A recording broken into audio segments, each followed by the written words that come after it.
रोग निरोग की सीरीज में आपका स्वागत है।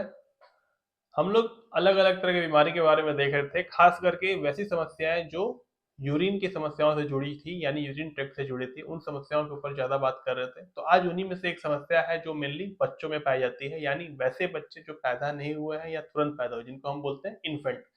टॉपिक का नाम है आपको हाइड्रोनेफ्रोसिस इन इन्फेंट, या फिर आप बोल सकते हो पेडियाट्रिक हाइड्रोनेफ्रोसिस। हाइड्रोनेफ्रोसिस का मतलब होता है किडनी में किसी प्रकार से सूजन हो जाना। किडनी में सूजन होता कब है? तो मेनली तब होता है जब यूरिन किडनी से बाहर नहीं निकल पाता है ब्लैडर तक। तो इस जो बच्चों में हाइड्रोनेफ्रोसिस होता है उसका जो कैरेक्टरिस्टिक होता है किडनी में स्वेलन होना, यानी सूजन हो जाना, या फिर डायलिटेशन होना, एक या दोनों किडनी में हो सकता है। और यूरिन का बुल्डअप जो है वो किडनी में हो जाता है, यानी यूरिन किडनी में जम जाता है। ये मिल्ड से सीवियर हो सकता है। अगर मैं फ्रीक्वेंसी की बात करूं कि कितने फ्रीक्वेंट होते हैं ये प्रॉब्लम, तो आमतौर पे पूरे दुनिया में जितनी प्रेगनेंसी हो रही है उसमें से 2 से 5% केसेस में ये देखने को मिलता है। अगर मैं कारण की बात करूं कि कारण क्या है इनके, तो सबसे कॉमन जो कारण होता है वो है यूरेट्रोपेल्विक जंक्शन ब्लॉक ऑब्स्ट्रक्शन या ब्लॉकेज आप बोल सकते हो, यानी कि वैसा पार्ट, वैसा जंक्शन जहां पर किडनी और यूरेटर ज्वाइंट होता है, वहां पे किसी कारण से ब्लॉकेज हो जाता है और किडनी से यूरिन बाहर नहीं निकल पाता है, किडनी में यूरिन का जमाव शुरू हो जाता है। ये सबसे कॉमन कारण है। दूसरा कारण है वेसिको यूरेट्रल ऑब्स्ट्रक्शन, ठीक है, या रिफ्लक्स बोल सकते हो आप इसको। होता क्या है कि जो यूरिन है ब्लैडर से वापस से बैकवर्ड डायरेक्शन में चलना शुरू होता है और किडनी में चले जाता है, वो बाहर नहीं निकल पाता। ठीक है, तो बैक फ्लो शुरू हो जाता है यूरिन का, इसी को बोलते हैं वेसिको यूरेट्रल रिफ्लक्स। ठीक है।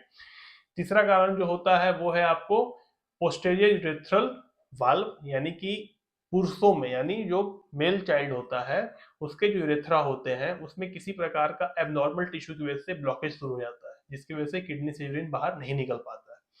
इसके बाद दो और कॉमन कारण है, किडनी स्टोन है, किडनी स्टोन की वजह से ब्लॉकेज हो जाना, या फिर यूरेटर का डुप्लीकेशन हो जाना जिससे यूरिन किडनी से बाहर नहीं निकल पा रहा। तो ये कुछ आम कारण है जिसमें आपको बच्चों में हाइड्रोनेफ्रोसिस देखने को मिलता है।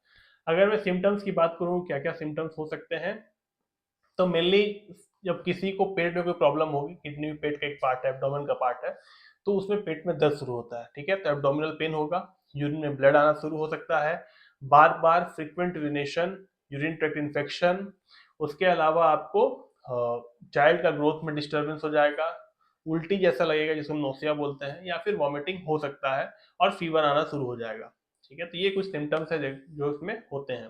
अगर मैं बात करूं कि क्या क्या मेडिकेशन इसमें यूज कर सकते हैं या ट्रीटमेंट यूज कर सकते हैं, तो आपको यूटीआई हो जाता है आमतौर पे तो एंटीबायोटिक तो देना पड़ता है। अगर स्टोन है या किसी और प्रकार से ब्लॉकेज है तो जो सर्जरी होगी वो सर्जरी किया जाएगा। ठीक है।